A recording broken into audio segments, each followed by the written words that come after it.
आज का एक अहम फैसला आया है और गुज़िश्ता दिनों जब इमरान खान को गिरफ्तार किया गया तो इस्लामाबाद हाई कोर्ट ने कहा था कि ये फैसला कानूनी है और अब जो है वो सुप्रीम कोर्ट ने फैसला उड़ाकर रख दिया। क्या कहेंगे सवाल से?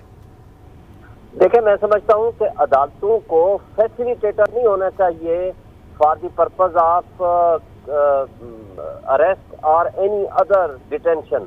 तो लिहाजा जो कोर्ट ने आज ऑब्जर्व किया है, जिस अंदाज से, जिस स्टाइल से पाकिस्तान के वाहिद पॉपुलर लीडर इमरान खान, जो कस्टडेशन की अलामत है, उनको जिस अंदाज से पहले अबडक्ट किया गया, किडनैप किया गया और उसके बाद गिरफ्तारी डाली गई, तो ये सारा अनकॉन्स्टिट्यूशनल था, इलीगल था, अदालत के ऊपर अटैक था। इसलिए कोर्ट ने उस सारे प्रोसेस को रिवर्स कर दिया और कहा कि वहीं से स्टार्ट होगा जहां से ये रीस्टार्ट हुआ था। तो वो सारा रिमांड, बाकी सारी चीज़ें खत्म हो गई हैं। आप लेकिन शेख शाहीन साहब, कल जब इस्लामाबाद हाई कोर्ट में जो है पेशी हुई और उसके बाद जो है वो आईजी को भी तलब किया गया और तमाम तर जो दलाइल वहाँ पर दिए गए उसमें वाज़ेह तौर पर उन्होंने कानूनी करार दे दिया और आज सुप्रीम कोर्ट ने गैर कानूनी करार दिया। क्या वाज़ेह फ़र्क देखा उन्होंने? देखिए, पहली बात तो यह है कि जस्टिस आमिर फारूक साहब का जो ऑर्डर था वो अनकॉन्स्टिट्यूशनल था, सेल्फ कॉन्ट्राडिक्टरी था। देखिए, एक तरफ वो कहते हैं कि जिस अंदाज में गिरफ्तारी की गई ये गलत है, इलीगल है, एफआईआर दर्ज कराएं, कंटेम्प्ट ऑफ कोर्ट प्रोसीड करें। दूसरी तरफ कहते हैं कि नहीं, वारंट की एग्जीक्यूशन बिल्कुल ठीक हुई है, कानून के मुताबिक हुई है, ये हो नहीं सकता था। या वो गलत है, या इलीगल है, या लॉफुल है। ये नहीं हो सकता कि अदालत जो है वो सेफ हेवन तस्वर की जाती है, लोगों की प्रोटेक्शन के लिए होती है। लोग अदालतों में अपने आप को सबसे ज्यादा सेफ तस्वर करते हैं, लेकिन अगर इस तर्ज अमल को हम एक्सेप्ट कर लें तो इसका मतलब तो ये हुआ कि फिर कोई भी शख्स जो भी अदालत में आएगा उसको अदालत में पेश होने से पहले गिरफ्तार कर लिया जाए और उसको कस्टडी में ले लिया जाए। ये हो नहीं सकता, ये आईन और कानून के मुनाफी है और सुप्रीम कोर्ट के बेशुमार फैसले हैं इसके ऊपर, उन सब की खिलाफ वर्जी है। तो इसलिए आज अदालत ने उस ऑर्डर को सेटिसाइड किया, उसको रिवर्स किया और उसी पोजीशन पे लेके खड़ा किया जो 9 तारीख को हुआ था।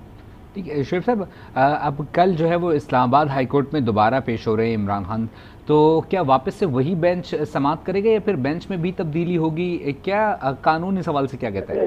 देखिए, उसूली तौर पर तो वो बेंच जिसने वो ऑर्डर पास किया है, उसने अपना माइंड डिस्क्लोज किया था, उसको नहीं बैठना चाहिए।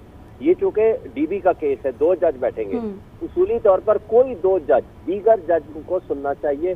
जस्टिस आमिर फारूक जिन्होंने ये ऑर्डर पास किया है, इन प्रिंसिपल यही होता है कि जिसने ऑर्डर पास किया, माइंड डिस्पोज किया है और वो ऑर्डर सेटिसाइड हो गया और कोर्ट ने डिक्लेयर किया ये अनकॉन्स्टिट्यूशनल है, तो मैं समझता हूँ कि उस जज को बैठना नहीं चाहिए। लेकिन ये फैसला उस जज का अपना होता है कि क्या वो बैठना चाहते हैं उसमें या नहीं बैठना चाहते हैं। अच्छा शुएब शाहीन साहब, कल कहा जा रहा है कि हार्टी 11 बजे जो है वो समाअत जो है वो शुरू हो जाएगी इस्लामाबाद हाई कोर्ट की, और वहीं पर जब इमरान खान ज़ाहिर माजी में अभी गुज़िश्ता दिनों की बात है कि जब वो पहुँचे और बायोमेट्रिक करवा रहे थे तो तमाम तर ये सूरत हाल रोनुमा हुई है।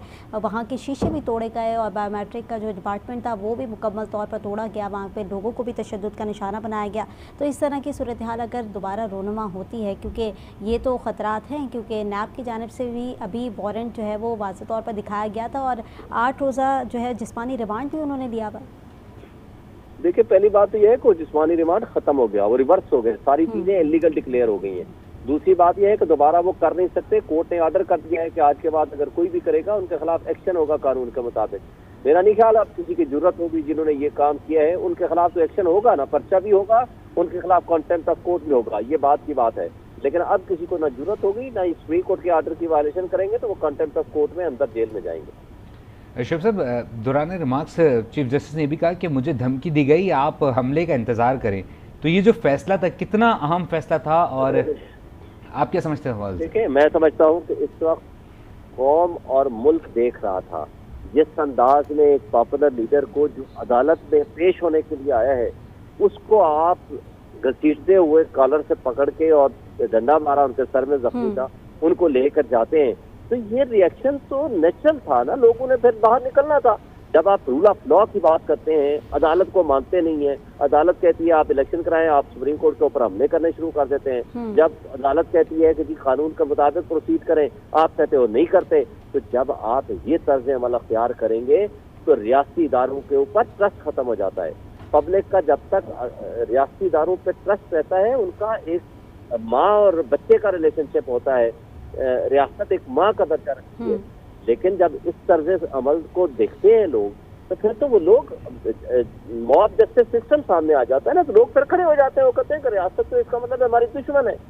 तो ये जो चीज़ें हैं ना वो इलीगल है, अनकॉन्स्टिट्यूशनल है और इससे अवॉइड करना चाहिए। और जिस तरह से गिरफ्तारियां अमल में लाई गई, जो कि असद उमर भी गिरफ्तार किए गए, फवाद चौधरी को भी गिरफ्तार किया गया, शाह महमूद कुरैशी को भी गिरफ्तार किया गया और आज भी दीगर रहनुमा हैं जो कि गिरफ्तार हुए हैं, तो ये जो गिरफ्तारियों का अमल जो कि तसलसल एक चल रहा है और ये अब तो बिल्कुल चल चुका है, इसको रोकने के लिए क्या इक़दाम होने चाहिए?